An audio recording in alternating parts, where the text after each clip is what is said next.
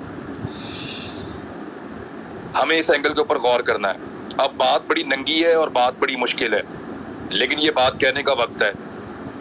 اگر ابھی بھی نہیں کہیں گے تو پھر میرے خیال میں ہم کام خراب ہے. میں نے بہت ساری ایسی ویڈیوز دیکھی ہیں جو ویڈیوز آج تک پبلک نہیں ہو سکی. یعنی میں وہ اس طرح کی ویڈیوز کی بات نہیں کر رہا, اللہ تعالیٰ رحم کرے. یعنی میں وہ نجی ویڈیوز کے اندر میری دلچسپی بھی نہیں ہوتی, لیکن کچھ ایسی چیزوں کی, کچھ ایسی کنورسیشن, کچھ ایسی باتیں, کچھ اس طرح کی تفتیش, وہ چیزیں میں نے دیکھی ہیں. یہ چیزیں ہمیشہ اداروں کے پاس ہوتی ہیں, یاد رکھیے گا.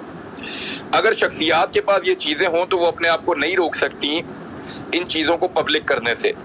مریم نواز اور اس کے والد دونوں اندر تھے. 2018 کے الیکشن میں ان کو نظر آ رہا تھا کہ عمران خان اگر وزیر اعظم بن گیا تو ہمارے سالوں اندر گزر جائیں گے اور ہم برباد ہو جائیں گے. وہ بہترین وقت تھا, اگر ان کے پاس ویڈیوز تھی تو وہ اس وقت پبلک کر دیتے. اب ہم پاسبلٹیز پہ غور کر لیتے ہیں نا.